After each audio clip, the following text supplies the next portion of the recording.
Hello guys! Samahan niyo ako mag-bake ng red velvet cake. So first, ang prepare natin ay buttermilk. So sa paggawa ng buttermilk, gagamit lang tayo ng whole milk, 1 cup, wait lang, 1 cup ng whole milk.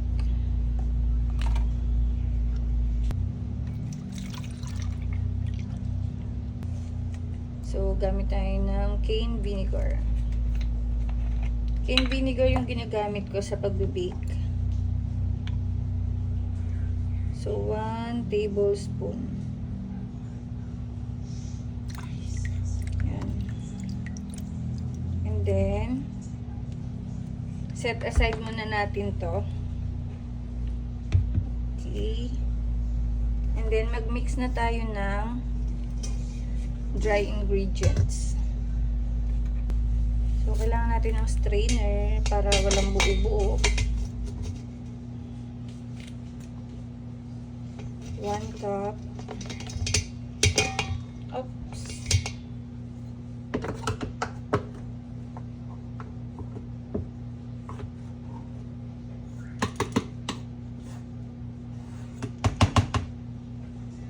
Two cups.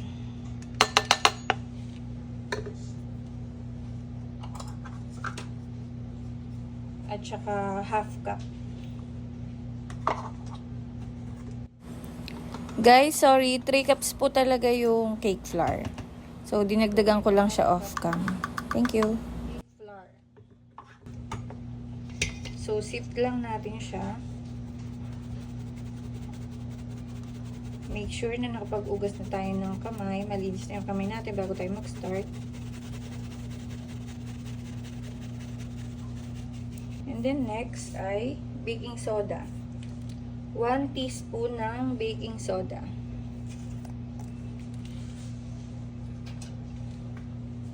So 1 teaspoon.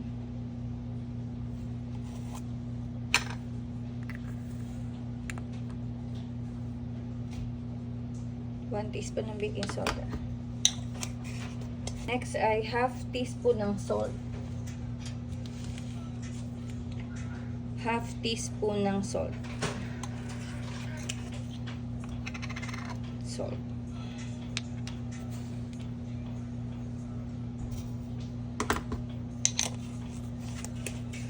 Iodized salt yung gamitin natin guys para mabilis siya matunaw. It's 1 tablespoon ng cocoa.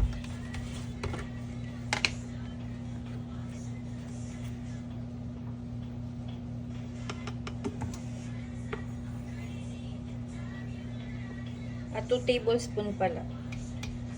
Kasi dalawang recipe itong ginagawa ko. 2 tablespoon ng cocoa powder.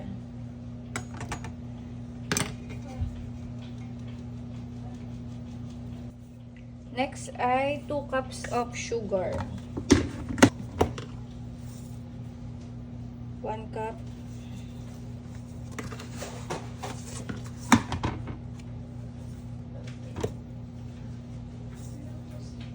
Two cups.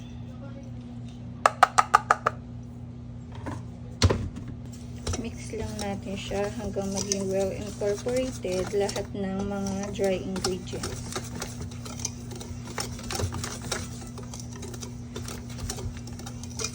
Unahin na natin pala yung oil.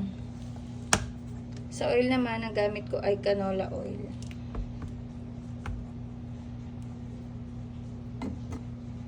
1.5 cup. 1.5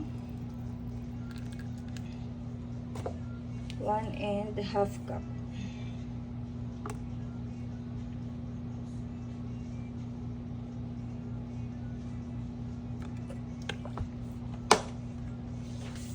And then, lagay na natin yung 4 pieces na large egg.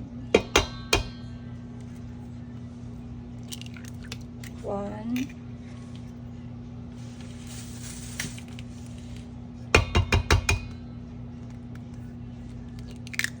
2,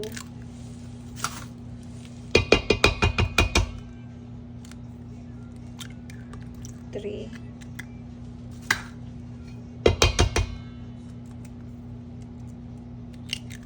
4.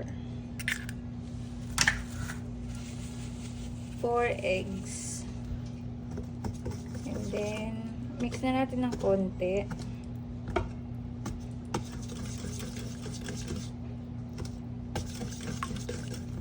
And then, lagay na natin yung ating buttermilk.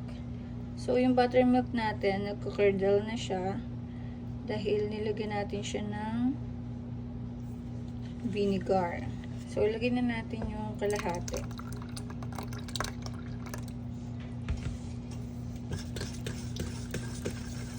Then, next naman, gagamit tayo ng red velvet emulco. 2 tablespoon ng red velvet na emulco.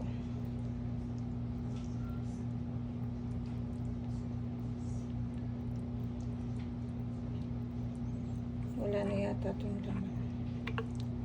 Oops. Wait, magbukas tayo ng isa. Ito, magbukas tayo ng bago. Wait lang.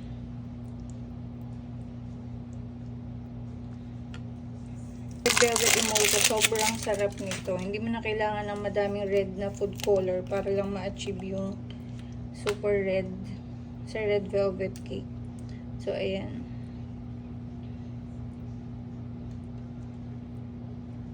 Ilalagay ko siya guys dun sa natirang buttermilk para masimot natin siya kasi masyado siyang thick. And then isa pa,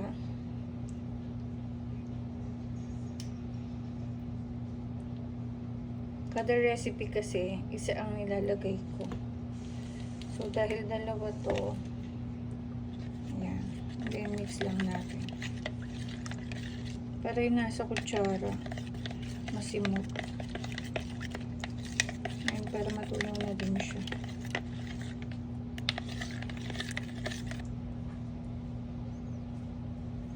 Ayan, simutin lang natin nasa kutsara. Sayang.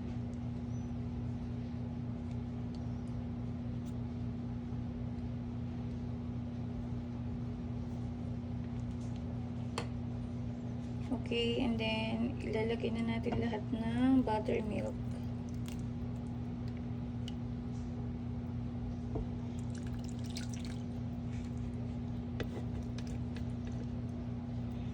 Then mix na natin.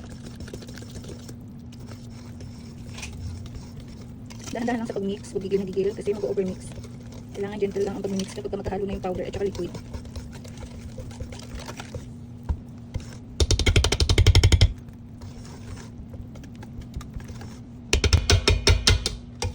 Then, para mas lalong masarap, lagyan pa natin siya na vanilla. 1 tablespoon ng vanilla. So, dito na natin siya ilalagay.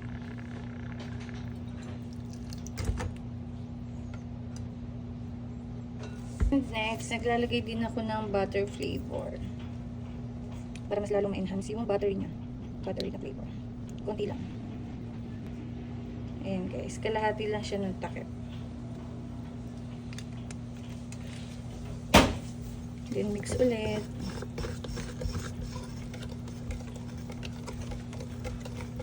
And then next naman ay strain na natin siya para make sure natin na wala nang buo-buo na makita.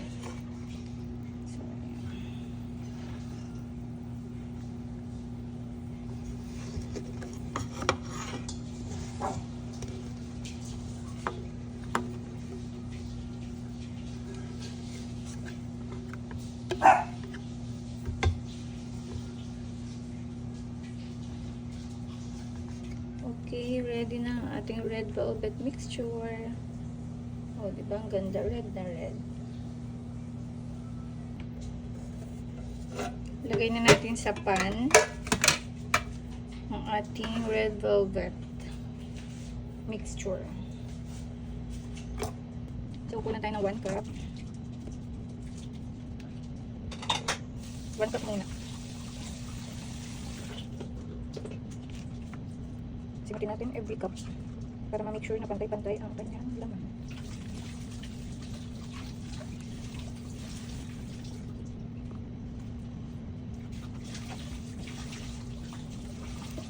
Bantag ulit.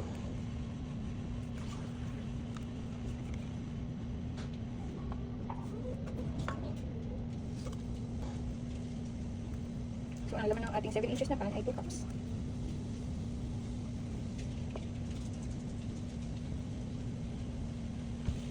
Temperin na natin siyang isa lang sa oven. Ilalagyan ko pala guys ng grease paper sa paligid at saka sa bottom part. So, salang na natin.